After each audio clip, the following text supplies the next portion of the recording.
ರಕ್ಷಣೆ ಮಾಡಿಕೊಳ್ಳಲು ಮಾಡುವ ಕೆಲ ಮುಖ್ಯ ಹಂತಗಳು. ಮೊದಲನೇದು, ಶಾಂತವಾಗಿರಿ, ಪ್ಯಾನಿಕ್ ಆಗಬೇಡಿ. ಅಳಲು ಅಥವಾ ಹಾವಭಾವ ತೋರಿಸಿದ್ರೆ ಅದು ಇತರರ ಮೇಲೂ ಪರಿಣಾಮ ಬೀರುತ್ತೆ. ಶಾಂತ ಮನಸ್ಸಿನಿಂದ ಮುಂದಿನ ಹೆಜ್ಜೆಯನ್ನು ಯೋಚಿಸಿ. ಎರಡನೇದು, ನಿಮ್ಮ ಕೈ ಕಾಲುಗಳು ನೆಲಕ್ಕೆ ಅಂಟಿಕೊಂಡಂತೆ ಭದ್ರವಾಗಿ ನಿಲ್ಲಿ. ನೀವು ನಿಂತಾಗ ರನ್ನಿಂಗ್ ರೇಸ್ಗೆ ಸಿದ್ಧರಾದವರಂತೆ ಕೈಕಾಲುಗಳ ಭಂಗಿ ಇರಲಿ. ಆಗ ರಕ್ಷಣಾತ್ಮಕವಾಗಿ ಉಸಿರಾಟ ವ್ಯವಸ್ಥೆ ರಕ್ಷಿಸಲು ಜಾಗ ಲಭ್ಯವಾಗಿ ರಕ್ಷಣೆಯೂ ಸಿಗುತ್ತೆ. ಮೂರನೆಯದ್ದು, ತಕ್ಷಣಕ್ಕೆ ನೆಲಕ್ಕೆ ಬಿದ್ದರೆ ಬಲಕ್ಕೆ ಅಥವಾ ಎಡಕ್ಕೆ ತಿರುಗಿಕೊಳ್ಳಿ. ಕಾಲು ತುಳಿತದಲ್ಲಿ ಬಿದ್ದರೆ ತಕ್ಷಣ ಚೈಲ್ಡ್ ಲಾಕ್ ಪೋಸ್ನಲ್ಲಿ ಮಡಚಿಕೊಳ್ಳಿ. ನಿಮ್ಮ ತಲೆ ಹಾಗೂ ಹೃದಯವನ್ನು ರಕ್ಷಿಸಲು ಇದು ಸಹಾಯ ಮಾಡುತ್ತೆ. ನಾಲ್ಕನೆಯದು, ಭದ್ರತಾ ಸಿಬ್ಬಂದಿಯನ್ನು ಅನುಸರಿಸಿ ಹೊರ ಹೋಗುವ ಮಾರ್ಗವನ್ನು ಹುಡುಕಿ. ಭದ್ರತಾ ಸಿಬ್ಬಂದಿ ಸೂಚಿಸುವ ದಿಕ್ಕನ್ನು ನೀವು ಅನುಸರಿಸಬೇಕಾಗುತ್ತೆ.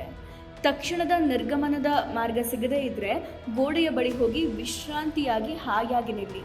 ಐದನೆಯದು, ಪಾದರಕ್ಷೆ ಕಳೆದು ಹೋದರೂ ನಿಲ್ಲಬೇಡಿ. ಪಾದರಕ್ಷೆ ಬಿಟ್ಟಿದ್ದನ್ನು ಹುಡುಕೋಕೆ ನೀವು ನಿಲ್ಲಬೇಡಿ. ಕಾಲು ತುಳಿತದ ಪರಿಸ್ಥಿತಿಯಲ್ಲಿ 1 ಸೆಕೆಂಡಿನ ವಿಳಂಬವೂ ಕೂಡ ಅಪಾಯಕಾರಿ ಆಗಬಹುದು.